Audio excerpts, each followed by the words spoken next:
Ladies and gentlemen, Jerry Nadler of the House Judiciary Committee has waged this public relations battle against William Barr. And his thing is that, well, since William Barr won't testify, and then he goes, Nadler, just now, 30 minutes ago on the Hill, it may very well come to opening a formal impeachment inquiry.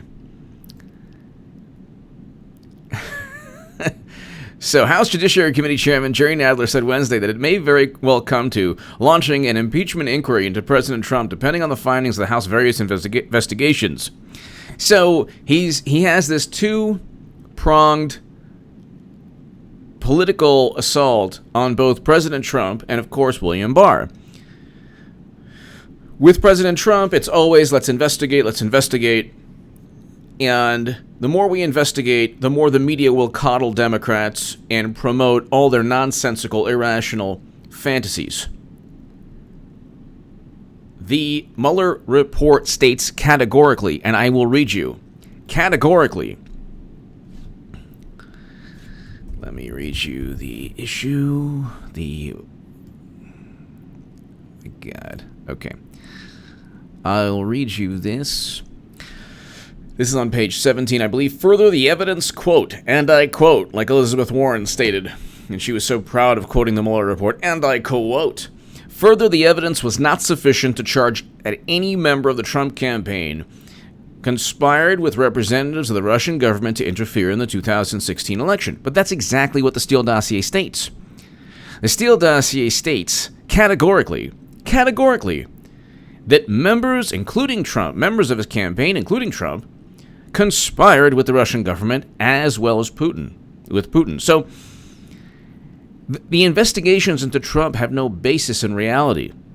They're just utilizing, and they have no legislative purpose. So they want Trump's taxes, they want his financial records from different organizations under the guise of, if you could believe this, we want to make new record-keeping laws, new ethics laws. Yeah, right. They didn't run on that. They still haven't talked about Medicare for all. They ran on that. They're still trying to run on that. They own the House of Representatives. It's a Democratic Party-controlled House. Yet they haven't passed Medicare for all legislation. Gee, I wonder why. Maybe because they never intended to. Maybe because they were deceiving their voters from day one.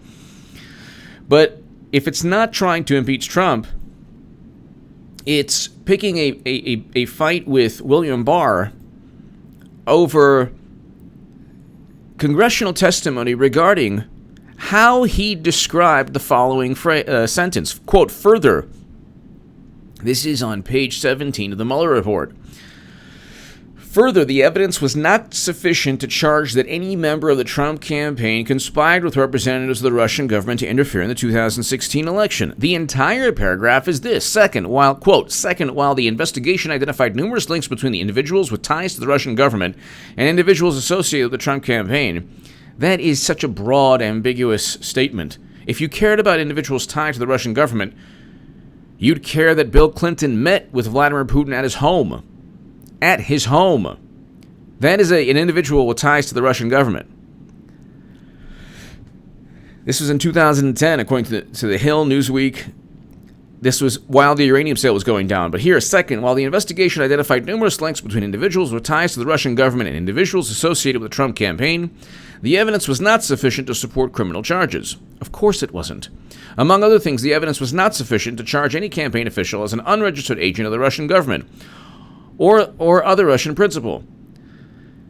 And our evidence about the June 9, 2016 meeting and DNC emails releases was not sufficient to charge a criminal campaign finance violation. Further, the evidence was not sufficient to charge that any member of the Trump campaign conspired with representatives of the Russian government to interfere in the 2016 election. Not sufficient, not sufficient, not sufficient, not sufficient, 4 times within a paragraph. Evidence was not sufficient. The evidence was not sufficient. The evidence was not sufficient. The evidence was not sufficient. Nothing was sufficient. It wasn't sufficient because there was nothing there. It wasn't like Clinton, where the evidence was sufficient, but they relied on intent. Now you have Jerry Nadler, who's refusing to negotiate, he states, well, we can negotiate without any preconditions, without any conditions, meaning you're not negotiating. You just want William Barr to speak to legal counsel, and I explained in my last segment that's going viral. And with everything going on now, with just, the algorithm and the censorship, and this is horrible, it's horrendous. I'm playing the long game, trying my best to, when I say golden moo-moo, what's wrong with that? Ain't nothing wrong with the golden moo-moo. In fact, the golden moo-moo everyone loves. Madam Cyberhack, everyone loves. She's running again. And she's going to run again. And when she runs,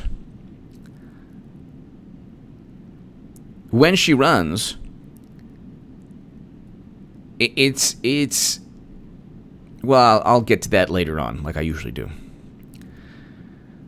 But Jerry Nadler is fighting a very, very interesting public relations battle. It's very interesting.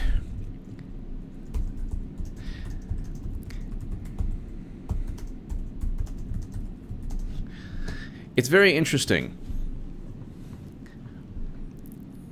Anything that Jerry Nadler states, absolutely anything that Adam Schiff states, absolutely anything that media, the Democratic Party, repeats, so that media will then continually foment, continually spread. Any public relations stunt is magnified. Something happened in the 80s, there's no witnesses. And also, there's no location. There's no time. But it happened. Meanwhile, Justin Fairfax, Lieutenant Governor of Virginia, his accuser, female accuser, said she couldn't feel, literally stated, the person couldn't feel her throat. That's Justin Fairfax. That's on CBS News. Democratic Lieutenant Governor of Virginia. Where are the Democrats up in arms? Where's the outrage? Keith Ellison, his female accuser, medical records, he won. He's now the Attorney General of Minnesota. So they pick and choose.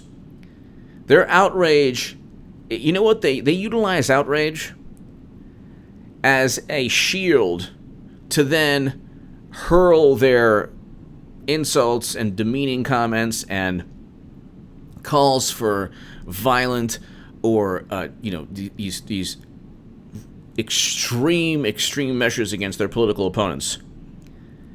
They pretend that they're, oh my God, wronged and scorned and maligned, but then what they do is they go after their political opponents under that shield of, oh my goodness, look what's happening. If it's not the Russians, it's this really bad, horrible phrase that this person uses.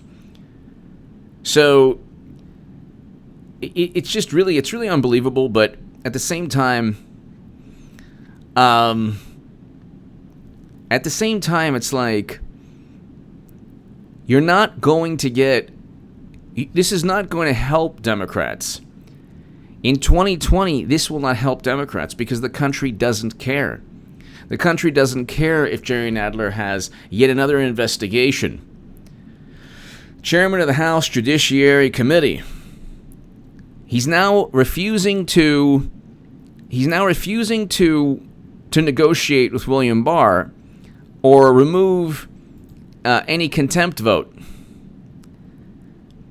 Nadler rejects DOJ demand to delay Barr contempt vote after Dems proposed limited Mueller report documents. Nadler rejects DOJ demand. The House Judiciary Committee and Justice Department traded letters Tuesday in an effort to kickstart negotiations for Congress to obtain documents from Special Counsel Robert Mueller report. They can't get grand jury information. That's the issue. They can't get grand jury information. They're not going to get the information. That's the problem they don't understand. They already have egg on their face. They already were completely humiliated by 2 years of promising that Trump worked with Russia. And oh my God, Trump worked with Russia, and oh my God, if you could just see this, and oh my goodness, the shoe's about to drop, and it's like they don't realize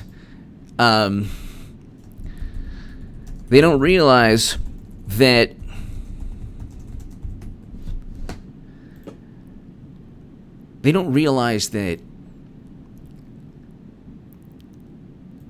all of this is a rehash. They are repackaging manure. They are repackaging failed propaganda spins. That's the problem with what's going on right now. They don't see it. Their political strategy is so flawed, it will ultimately lead to failure. And what they're aiming for is obviously the 2020 election. Hillary Clinton, the golden muumuu, Madam Cyberhack, is running again. She's running again. She is going to run again. She has until November. This is all political theater until then. Then you see the true altering of reality when that takes place. Well, we're not going to let Russia interfere. We're not going to let Russia get away with what they did. Russia didn't interfere in the election. Not even one vote was altered by Facebook ads. Not even one vote was altered by Facebook or Twitter bots. And if you want to say, well, they hacked the DNC, number one, the ODNI DHS reports, and even the Mueller report, and any indictments of Russian intelligence officers rely on CrowdStrike. We have no clue if the U.S. government if the Democratic Party was hacked by Russia, because the United States government, and I explain in my Federalist article, my latest Federalist article that Rush Limbaugh spoke about, and I'm sorry I have to bring it up. A couple people say, "Oh, stop bringing it up." I'm like, no, you have to. You work hard on writing an article, and if I'm very honored that Rush Limbaugh shared it 2 days in a row with millions upon millions of people, so I'm very happy. Got to, good things happen. You got to publicize them. But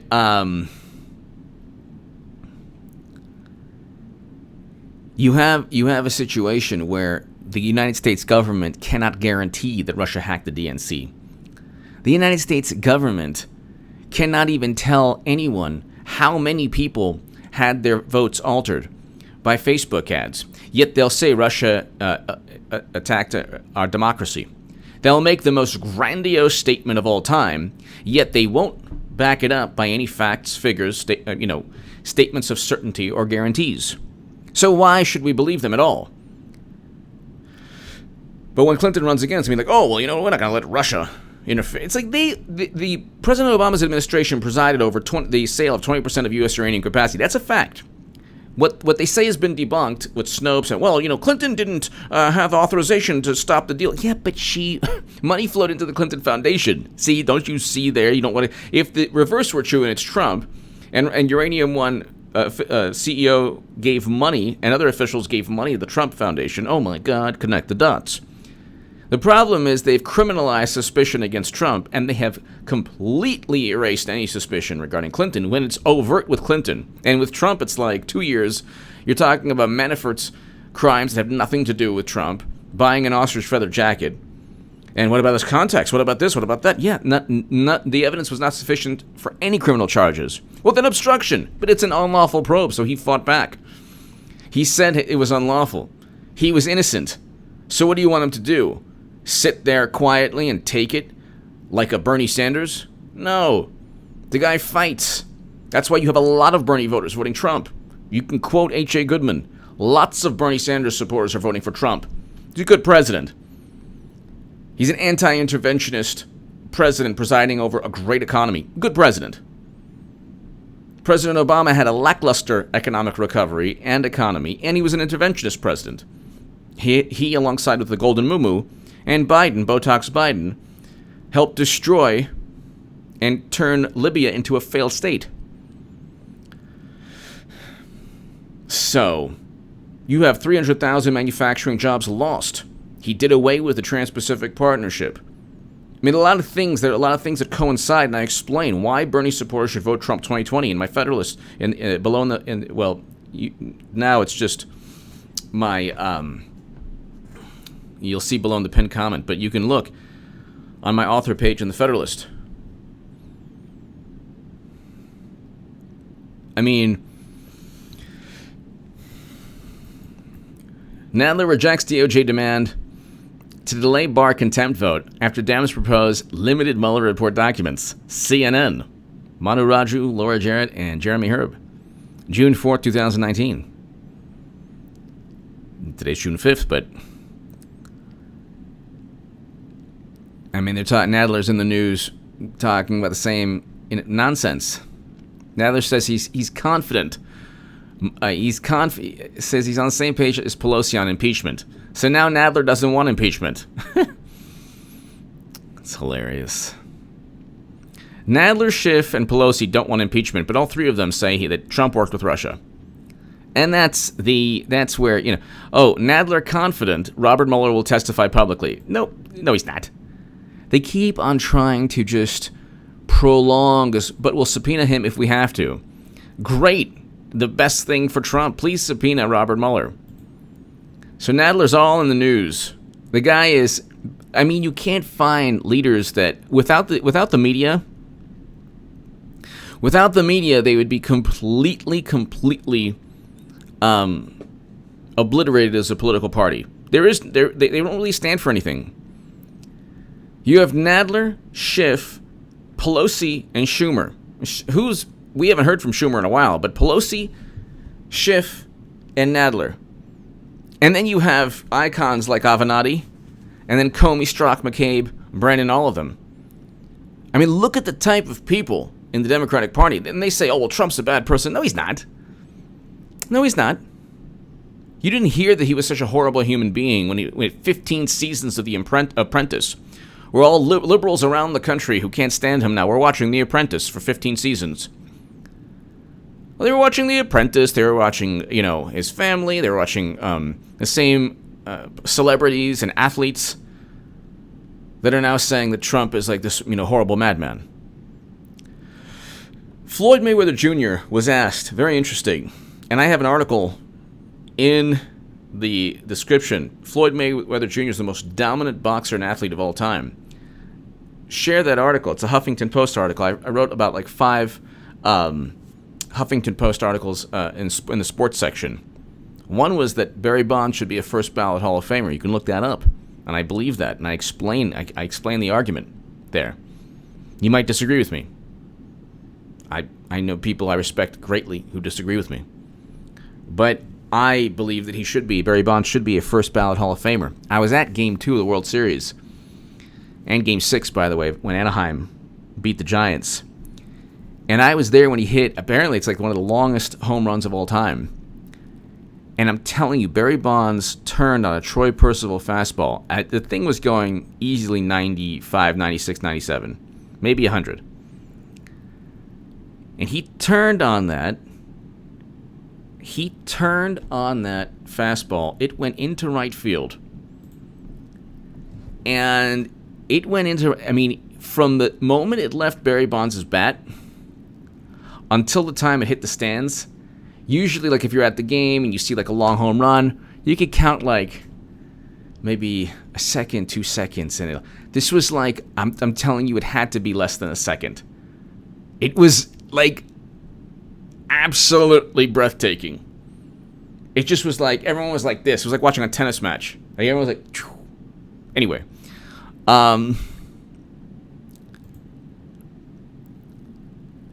The issue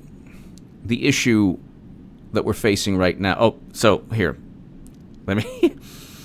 Floyd Mayweather Jr. stated something very interesting. He stated no one ever heard that Trump was racist prior to him running for president. You never heard that. That's what Democrats always do. They hide behind certain issues as if they're pure as the driven snow, when they're the worst on that issue. Democrats are the worst, the most duplicitous, disingenuous. You can look at a list of things that Madam Cyberhack, the Golden Moo has said and done. Worse than Trump. I was on RT, and I was in a debate regarding that, and I listed all the things. Not even all the things, like maybe 1/10 of all the things Clinton has done. But you can't erase history, ladies and gentlemen, and you can't erase what you can do is momentarily pull a Jerry Nadler and try to utilize the media to foment as much smoke and confusion and public relations hysteria. You can say, well, the Russians did this and they want you to think this, but at the end of the day, what do you stand for as a political party? What do you stand for?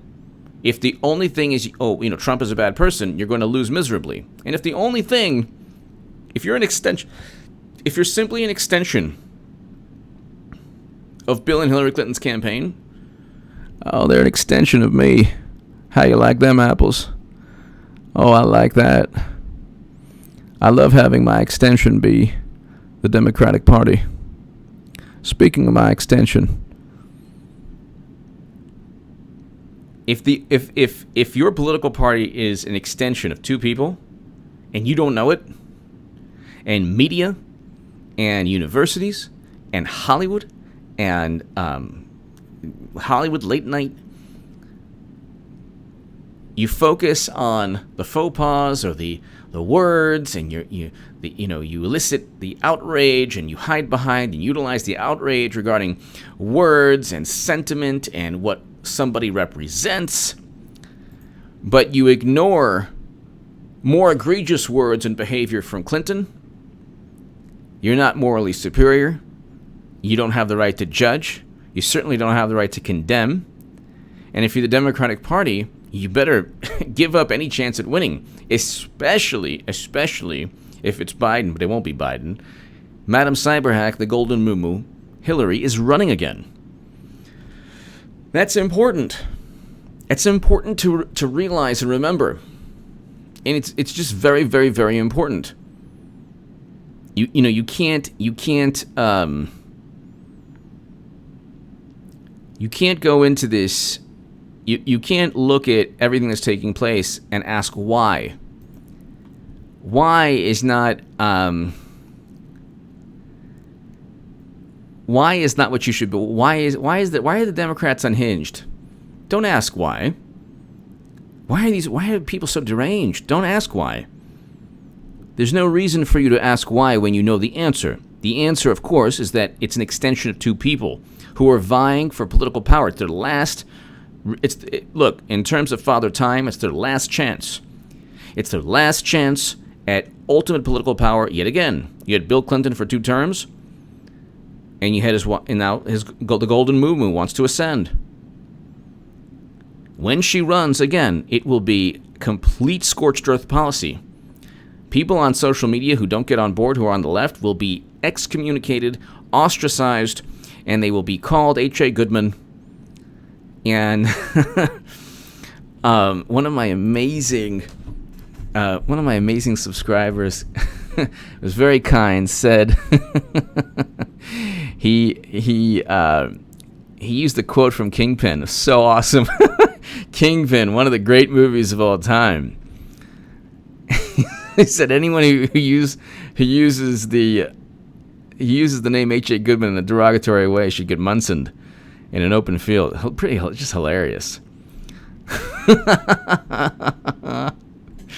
Randy Quaid is great. Or not Randy Quaid. What is it? No, not Randy. Randy Quaid's good, but hold on. Yes, Randy Quaid. Yeah. Randy Quaid. That's who he is. Randy Quaid is awesome. He is awesome.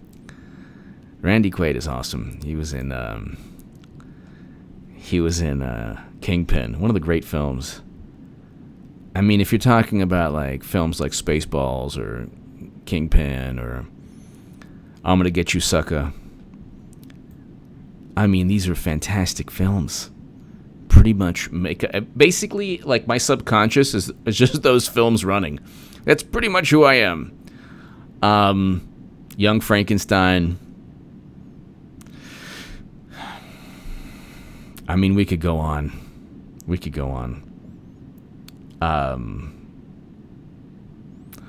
Anyway, give me your thoughts below. Ladies and gentlemen, we have a situation where Jerry Nadler is refusing to stop the contempt vote. Or sorry, I should say reacts to refusal to drop contempt vote. Sorry, drop. So he's refusing to drop contempt. He will not drop House Judiciary contempt vote against William Barr. So he will not. He's not going to do it. Don't you understand? William Barr has to suffer the consequences of simply being rational and lawful. That's just what has to happen.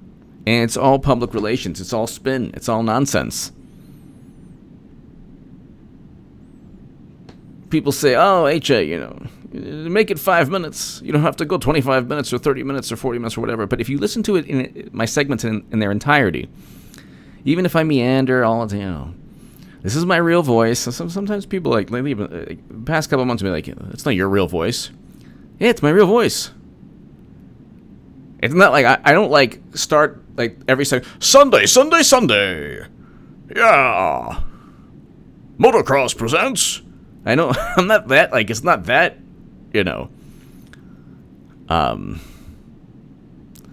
Anyway, give me your thoughts below. My Patreon is below if you want to support my voice long term. With everything going on, since I'm super, super cautious, my channel is in perfect standing. But with everything going on, your support is greatly, greatly, greatly, greatly appreciated. My Patreon link is below in the pinned comment. Very happy that Rush Limbaugh publicized my latest article in The Federalist. And ladies and gentlemen, thank you very, very much. Nadler is refusing to drop the contempt vote. He's refusing to even negotiate.